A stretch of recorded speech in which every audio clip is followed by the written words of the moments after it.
स्वागत आहे तुमचं मोरेताईंच्या रेसिपी चॅनल मध्ये।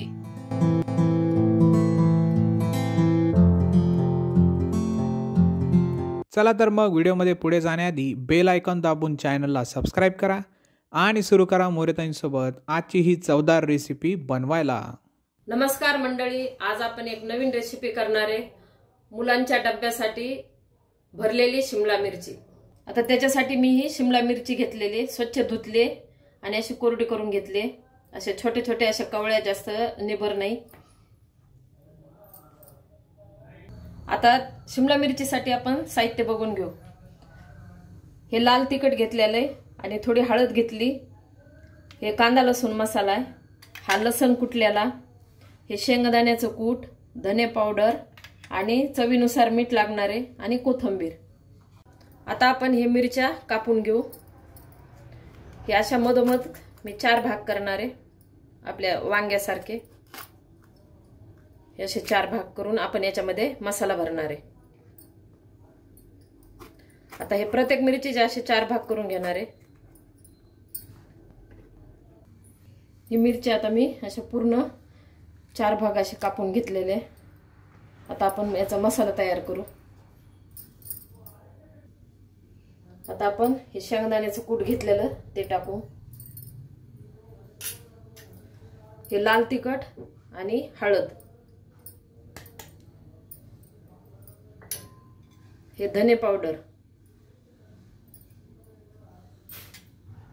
हा लसूण कुटून घेतलेला आहे आणि कांदा लसूण मसाला घेतलेला 1 चमचा, लाल तिखट पण 1 चमचा आहे, हळद अर्धा चमचा, मीठ 1 चमचा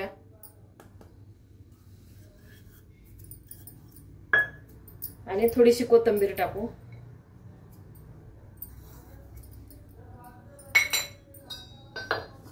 थोडंसं हे असं मसाला वल्ला व्हायसाठी आपण 1 चमचा तेल टाकणार आहे।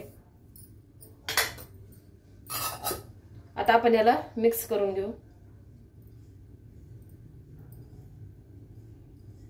आणि अजूनच तुम्हाला कोरडं वाटत असेल ना तर थोडंसं 1 चमचा पाणी टाकलं तरी चालतंय। पण हे 1 चमचा तेलामध्ये मी भरपूर, म्हणजे असा एक गोळा झाला पाहिजे आपला मसाला, म्हणजे मिरचीमध्ये दबून राहतो। तर अशा प्रकारे एवढं होऊन जातं व्यवस्थित। आता हे आपण सगळं मिक्स करून घेतलं।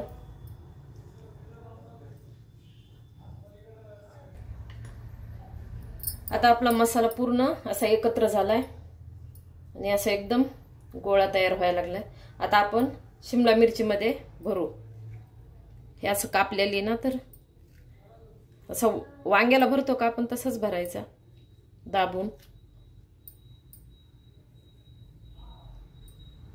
हे असं भरून एका मिरचीला असं भरला मी। आता अजून दुसरी मिरची घेते।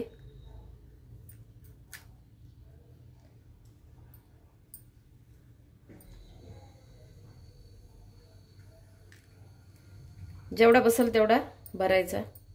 आणि तुमच्या समजा निबर मिरच्या असेल तर, जास्त बी असेल ना तर काय करायचं, बी काढून बी असं मोकळी, पूर्ण मोकळी मिरची करूनही भरू शकता।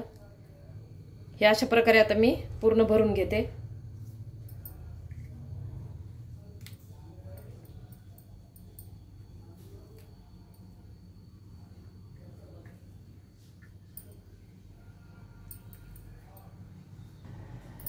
आता हे असे आपल्या शिमला मिरची पूर्ण मसाला भरून झालेले आहे।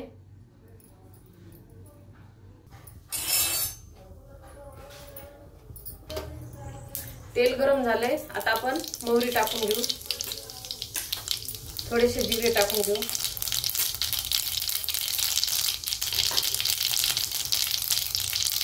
आता मोहरी तडतडली, आपण आता हे मिरची सोडून देऊ।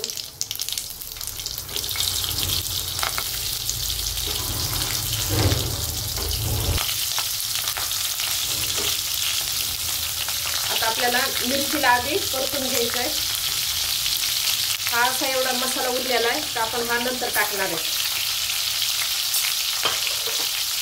आता मिरचीला आपण परतून घेऊ, असे चांगले डाग पडूस तर आपण आता परतून घेऊया।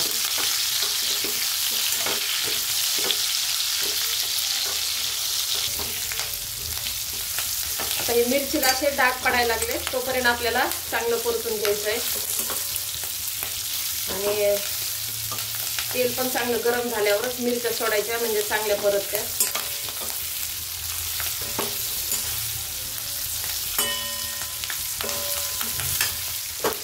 आणि सारखं हलवत राहायचं, म्हणजे आपलं त्याचा आतला मसाला त्याचा करपणार नाही. आता हे चांगले डाग पडलेले मिरचीला, ते असे परतून घ्यायचे मस्त झालेल्या. आता आपण हा उरलेला मसाला आहे ना, तर हे आधी करपू नये म्हणून आपल्याला आधी टाकायचा नाही, करपतो. त्याच्यासाठी आपण पूर्ण मिरच्या परतून घ्यायच्या आणि नंतर हे उरलेला मसाला टाकायचा. आता त्याला थोडं 1 मिनिट असं हलवून घेऊ.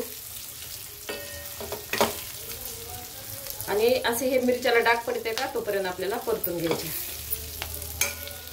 आता आपण हा मसाल्याला टाकलेला पण आपला सगळा परतला. आता आपण काय करणार आहे, थोडंसं पाणी टाकणार आहे. अगदी थोडं टाकणार आहे, जास्त नाही. थोड्या नरम असे शिजवण्यासाठी आपण पाणी टाकून घेतलंय.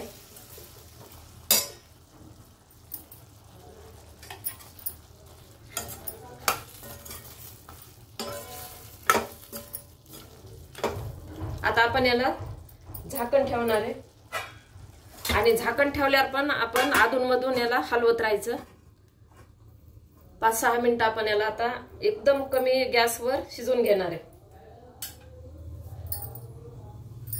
आता आपण झाकण काढू.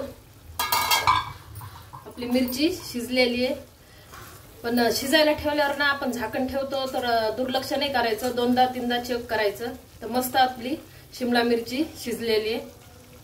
आता आपण गॅस बंद करू आणि काढून घेऊ. एकदा नक्की तुम्ही तुमच्या डब्यासाठी, मुलांच्या डब्यासाठी करून बघा आणि कशी झाली ते मला कमेंट मध्ये कळवा. आता मी काढून घेते.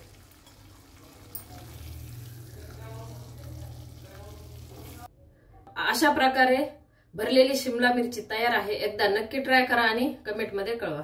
तुम्हाला हा व्हिडिओ आवडला असेल तर लाईक करा आणि अशाच प्रकारच्या चवदार आणि चमचमीत रेसिपीसाठी सबस्क्राईब करा आणि कमेंट मध्ये कळवा तुम्हाला कोणत्या रेसिपीज बघायला आवडतील. पुन्हा भेटूया एका नवीन रेसिपीसह एका नवीन व्हिडिओमध्ये. धन्यवाद.